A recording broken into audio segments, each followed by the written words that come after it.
esprit de foi et tout obtenir de Dieu. Tout.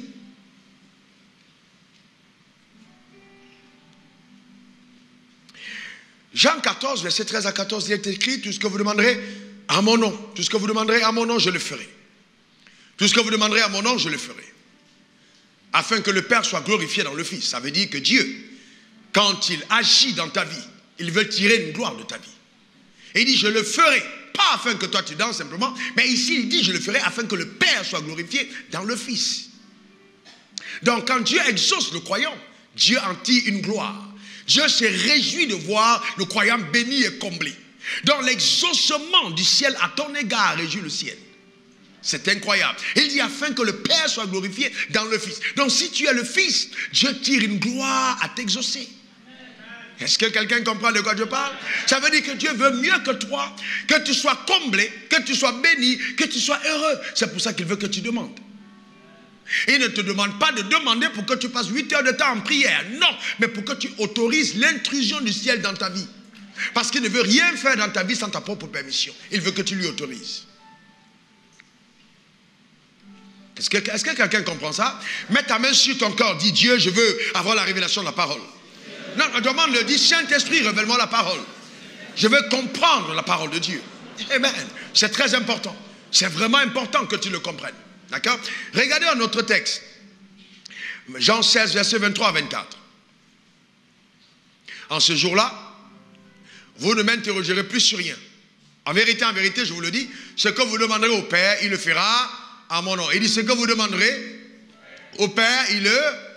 Non, est-ce qu'il a dit, ce que vous demanderez, quand vous avez jeûné, il le fera? Qu'est-ce qu'il a dit? Ce que vous demanderez au Père, d'accord, à mon nom, il le fera. D'accord, très bien, continuons. Et il dit, jusqu'à présent, vous n'avez encore rien demandé. À mon nom, demandez et vous recevrez afin que votre joie soit parfaite. Donc, il y a, vous voyez, la première dimension, il dit, vous demandez afin que le Père soit glorifié dans le Fils. Maintenant, il dit ici, vous demandez pour que votre joie à vous soit parfaite. Donc, dans tous les cas, Dieu a envie, de pouvoir exaucer tes prières. De pouvoir te donner de vivre la vie, d'accord, qu'il t'a donné de désirer. Parce que c'est lui qui crée en toi le vouloir et le faire selon son bon plaisir. Matthieu 7, 7. Regardez encore. Regardez dans Matthieu 7, 7. Ce qui est écrit. Demandez et l'on vous... Qu'est-ce qui est écrit, s'il vous plaît? Demandez et l'on vous donnera. Est-ce que Dieu a dit demandez et peut-être on vous donnera? Donc Dieu dit c'est une assurance. Tu demandes, tu reçois. Tu cherches, tu trouves. Tu frappes, on ouvre. Mais est-ce que vous savez que pour beaucoup de croyants, ces textes semblent ne pas être la vérité?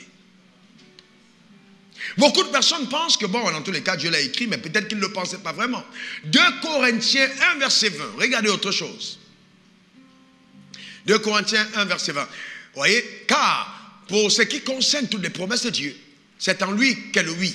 Et c'est pourquoi encore l'amen par lui est prononcé pour nous à la gloire de Dieu. Voyez-vous? Donc, en ce qui concerne toutes les promesses de Dieu, c'est en lui qu'est le oui. Donc, ça veut dire que ce qu'il a promis en lui se trouve le oui pour que tu puisses le recevoir. Et il dit, et c'est pourquoi encore l'amen est prononcé par lui. L'amen par lui est prononcé par nous. Donc, l'amen, ce qui nous permet, l'amen par lui est prononcé par nous. L'amen par lui est prononcé par nous. D'accord? À la gloire de Dieu. Donc nous avons juste à dire Amen. Nous avons juste à dire ainsi soit-il.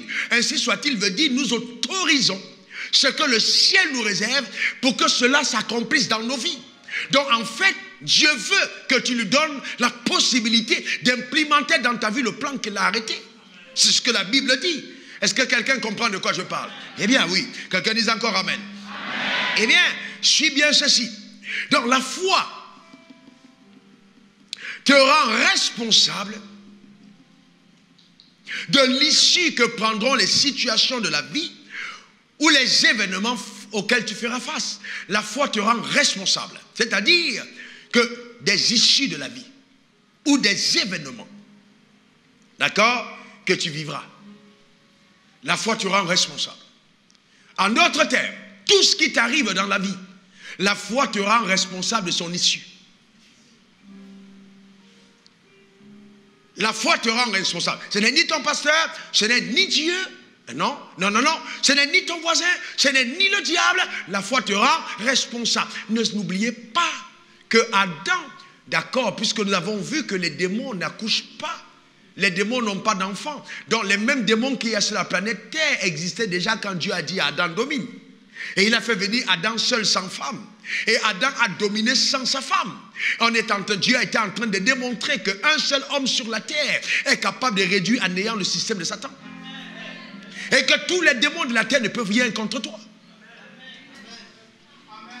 C'est-à-dire que si on prend tous les démons, on dit n'attaque plus personne, plus les Américains, plus les Chinois, ni les Africains, tout, on dit allez-y maintenant, vous tous contre la maison de Guillaume.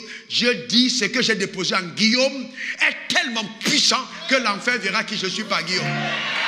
Ce n'est pas une question d'association avec les... Non, non, non. Il dit seul. Il dit celui qui est en toi est plus fort que celui qui est dans le monde. Donc, il n'a pas peur de ça. Dieu sait que le problème est résolu parce qu'il a mis en toi. C'est à l'intérieur. C'est tellement évident. Je me rappelle cette phrase que Dieu m'a donnée. Vous savez, Dieu vous donne des choses. Il vous parle. Peut-être en 2018, mais vous comprenez certaines choses en 2028. Voyez-vous, et ces derniers jours, c'est comme si Dieu me dit réveille-toi, réveille-toi. Mais rappelle-toi de ce que je t'ai dit. Tes prières à toi seul sont capables de changer le cours du monde. Vous voyez, tes prières à toi seul sont capables de chercher. Et vous voyez, quand Dieu dit, il dit, je cherche un homme qui se tiendra à la brèche. Il n'a pas dit, je cherche des hommes, un homme. Et il dit là, 2 ou 3 s'accordera en mon nom. Dieu dit, je n'ai pas besoin de la foule, mais une seule personne est capable de résoudre le problème de la terre. Le vrai problème, c'est que quand le diable te met et te fait te voir à Abidjan, et que tu vois tous les buildings, tu as comme l'impression que tu es tellement petit pour inverser le cours des choses. Est-ce que tu sais que sérieusement, tu peux prier ici et la présidence tremble? Tu n'as pas compris? Tu n'as pas compris? Tu es capable de prier ici et d'amener le président de la République la nuit à faire un rêve pour prendre une décision concernant le pays parce que tu as prié.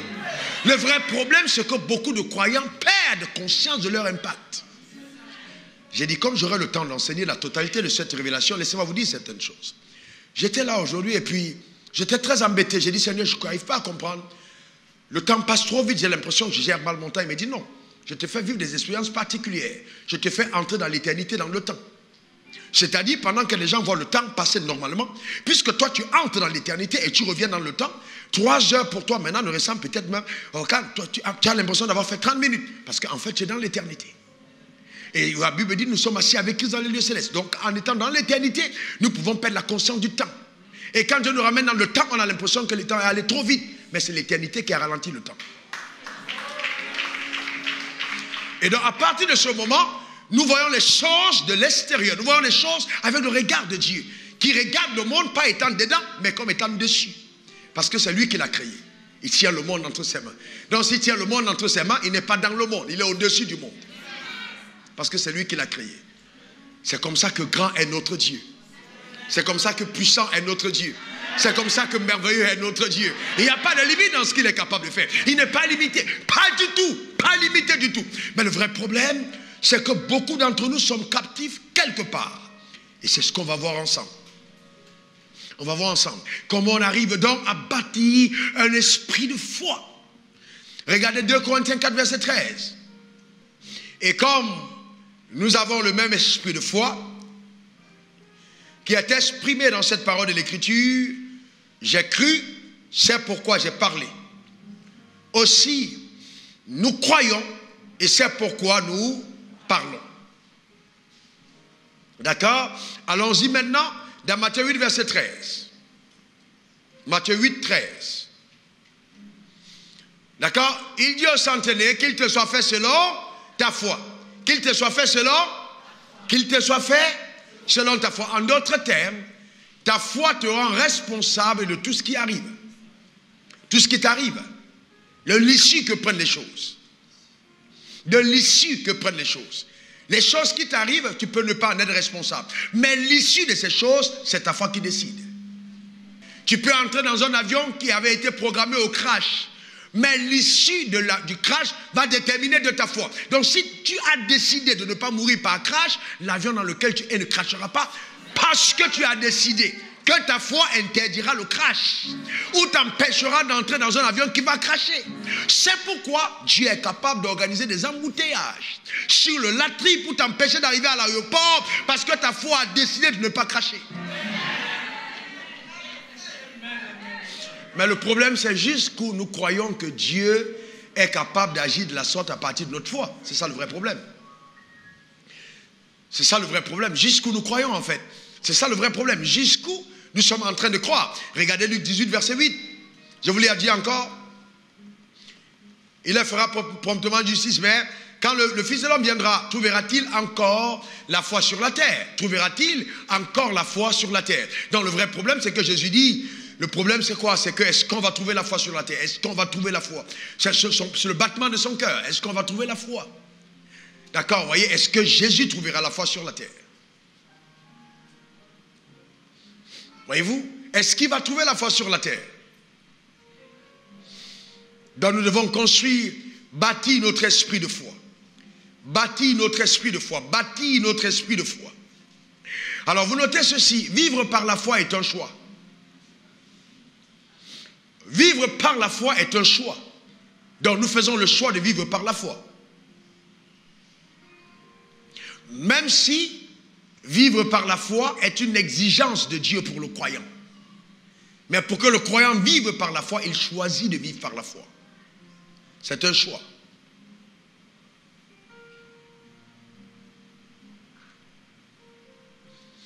Amen. C'est un choix.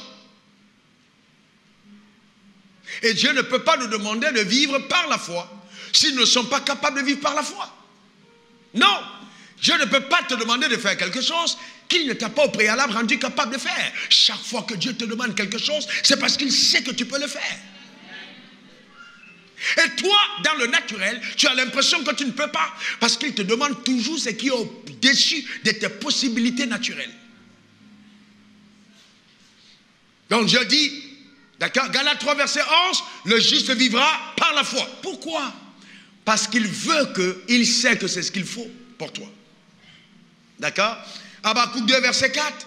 Mon âme est enflée et elle n'est pas droite en lui, mais le juste vivra par sa foi. C'est par ta foi. Notez bien, le juste vivra par sa foi. Voilà le S-A, par sa foi. Le juste vivra par sa foi. La foi de ton mari peut te porter au moment. Ta voix de ton mari peut te porter souvent, mais le juste vivra par sa foi. Donc il est indispensable que chaque personne ait sa foi. D'accord? Le juste vivra par sa foi. Hébreux 10, verset 38.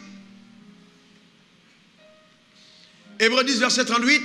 Et mon juste vivra par la foi. Qu'est-ce qui est écrit? Hébreux 10, on y va, 1, 2, 3. Mais s'il se retire, mon âme ne prend pas plaisir. Mais s'il se retire, ça veut dire quoi? Ça veut dire qu'il y a une capacité, une possibilité de commencer par la foi et de terminer par le doute. D'accord? Et s'il se retire. Alors arrêtons-nous là un moment. Mais je suis content parce que Dieu m'a demandé de faire un séminaire. Donc on aura vraiment le temps d'entrer en profondeur. Ça va révolutionner ta destinée. Écoute-moi attentivement. Vous voyez, certaines personnes là me disent, oh, dans tous les cas, moi je n'ai pas la foi. Si j'avais seulement la foi comme moi, je ferais de grands espoirs. Ce n'est pas très vrai. Hein? Ce n'est pas totalement vrai. Parce que dire que tu n'as pas la foi, c'est un mensonge. Vous voyez, non, tu as la foi. Le problème, c'est que tu ne prends pas en considération ta foi. Tu l'as. Personne ne peut entrer dans le royaume de Dieu sans la foi. C'est la foi qui t'a donné d'entrer dans le royaume. Tu es devenu enfant de Dieu parce que tu as cru. Éphésiens 2, verset 8. Affichez le texte, Éphésiens 2, verset 8. Nous sommes sauvés par la grâce, mais c'est par le moyen de la foi. Éphésiens 2, 8. Regardez ce qui est écrit. C'est par la grâce que vous êtes. Que quelqu'un dit, c'est par la grâce que vous êtes. Sauvé. Tu es sauvé par quoi? Grâce. Que quelqu'un dise grâce. Alors s'il te plaît, dis-le bien, grâce. Encore une dernière fois. Notez bien ce mot grâce au singulier. Grâce, quelque part. On va y revenir. Grâce. Vous êtes sauvés par la grâce. Ok? Par la grâce. Mais la Bible dit, mais par le moyen de la foi. Par le moyen de la foi. En d'autres termes, je ne peux pas saisir la grâce tant que je n'ai pas la foi. Hey! Donc, aussi longtemps que je n'ai pas la foi, je n'ai pas accès à la grâce. Mais la grâce est définie comme une faveur imméritée. C'est-à-dire, j'ai décidé de te combler, de te bénir, de t'arroser, de t'élever, de te distinguer, de te choyer, d'écrire mon nom dans ton livre, de t'amener au ciel, de préparer des maisons. C'est vrai, ça s'appelle la grâce. Mais ce qui te permet d'y avoir accès, c'est ta foi. Donc, si je n'ai pas la foi, je ne saisis pas la grâce. Donc, je ne peux pas accuser Dieu de dire, voilà, tu as fait ceci pour Katie, tu ne l'as pas fait pour moi. Non, c'est une question de foi. C'est pour ça qu'il dit, le juste vivra par sa foi. Ta foi est donc ce qui te permet d'avoir accès à ce que Dieu te réserve. Amen. Amen. Alléluia. Amen. Mais vous voyez maintenant pourquoi est-ce qu'il est important de bâtir l'esprit de foi? Parce que, suivez attentivement, suivez-moi très bien. Suivez-moi attentivement. L'être humain est un être à 3 dimensions. La première dimension de l'être que nous voyons est la dimension physique. La première dimension de l'être que Dieu voit est la dimension spirituelle. Donc nous, quand nous regardons les hommes, nous les voyons physiquement. Quand Dieu regarde les hommes, il les voit spirituellement. Parce qu'il y a la dimension physique qui est représentée par ton corps. Il y a la dimension spirituelle qui est représentée par ton esprit. Et au milieu, il y a l'âme qui doit prendre la décision. Soit de s'incliner du côté du corps, soit de s'incliner du côté de l'esprit. Hélas, beaucoup de personnes, même dans la maison de Dieu, ayant été sauvées par la foi, recommencent et retombent dans la vie, justement dans le doute, par la réalité. 2 Corinthiens 4, verset 18. Regardons ce qui est écrit dans 2 Corinthiens 4, 18. Vous voyez, la Bible dit, verset 13, de bâtir un esprit de foi. Maintenant, revenons à 2 Corinthiens 4, 18. Regardez ici, parce que nous regardons non au point aux choses visibles, d'accord? On regarde pas aux choses visibles, mais à celles qui sont invisibles. Ça veut dire qu'il y a 2 dimensions. La dimension des choses qu'on voit, on est d'accord? Et la dimension des choses qu'on ne voit pas. Et, s'il vous plaît, vous êtes là? Vous êtes encore avec moi? La Bible dit on ne regarde pas aux choses visibles, mais à celles qui sont invisibles. Car les choses visibles sont passagères et les choses invisibles sont éternelles.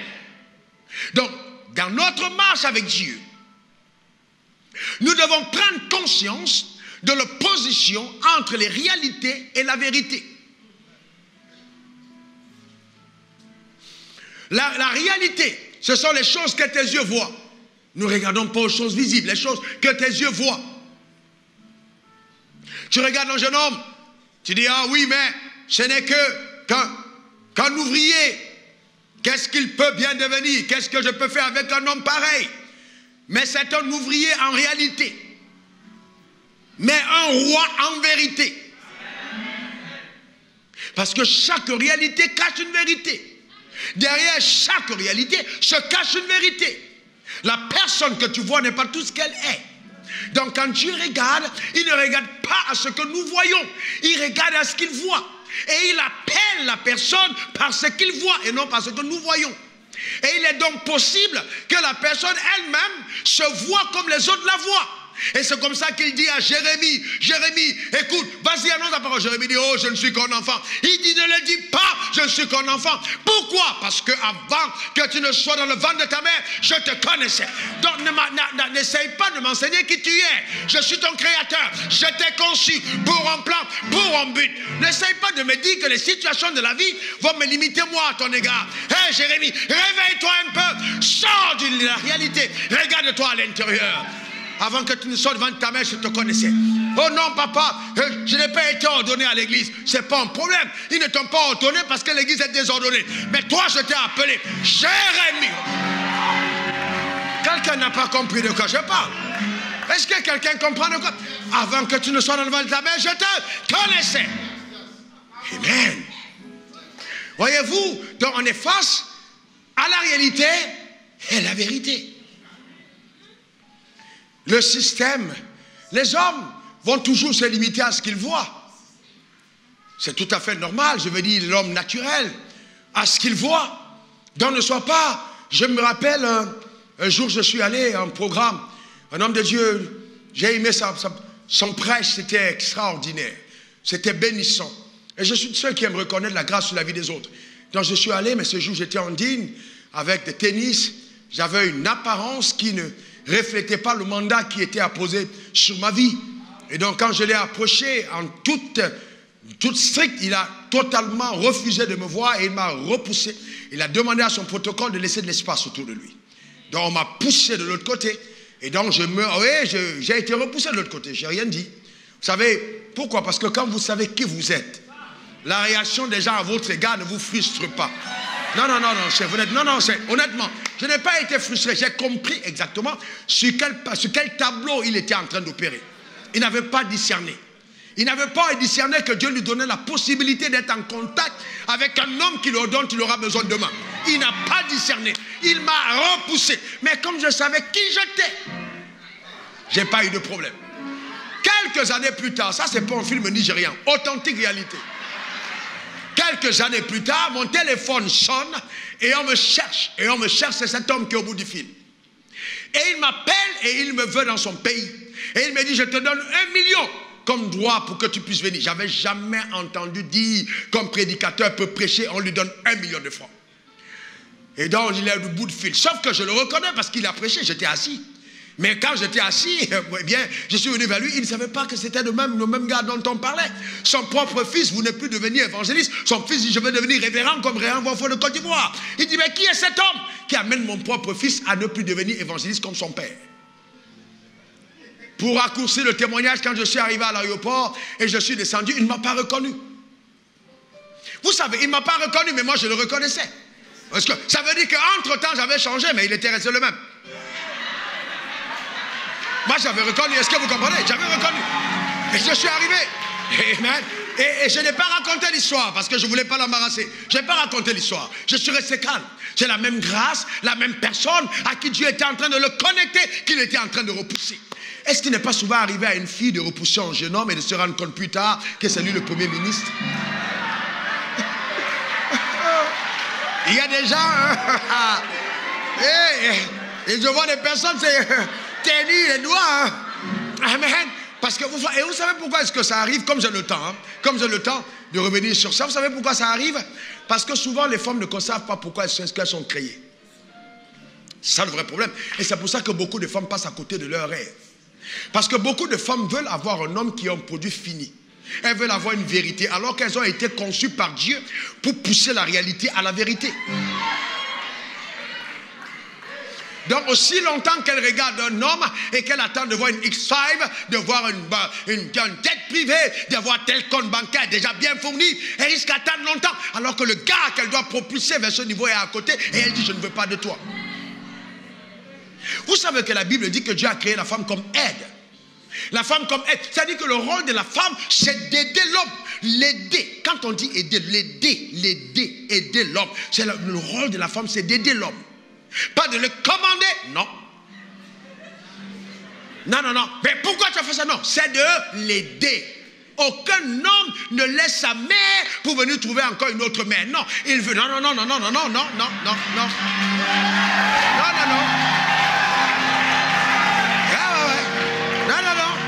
C'est pas pour trouver une autre mère. Non. C'est pas pour trouver une autre mère. Ou pour trouver une autre grande soeur ou une soeur de la maison. Non. Il veut une aide. Capable de l'aider. C'est pas. Il ne prend pas une femme pour venir trouver un DG dans la maison. Pour commencer à poser les questions sur tout ce qu'il fait. Non. C'est pas ça le rôle. Non. Il veut une personne qui peut l'aider. C'est ça le problème. Mais aujourd'hui, on a des femmes qui ne veulent pas aider. Non. Mais elle me dit, tu es déjà arrivé où pour que je vienne consommer? Ah ouais, c'est ça le problème. Il faut aider. Voilà. C'est ça. Et c'est la raison pour laquelle, non, justement, vous voyez, beaucoup de femmes ne sont pas épanouies. Parce que oui, on ne m'a pas donné ci, j'ai pas eu ça. Non, ton rôle n'était pas ça. C'était d'aider le gars à y arriver. Maintenant, quand une femme accepte d'aider et que le gars arrive, il se tourne et dit non, c'est pas ce qu'il me faut. Il me faut maintenant prendre celle qui va venir consommer. Voilà le vrai problème. Comment trouver l'équilibre alors, hein?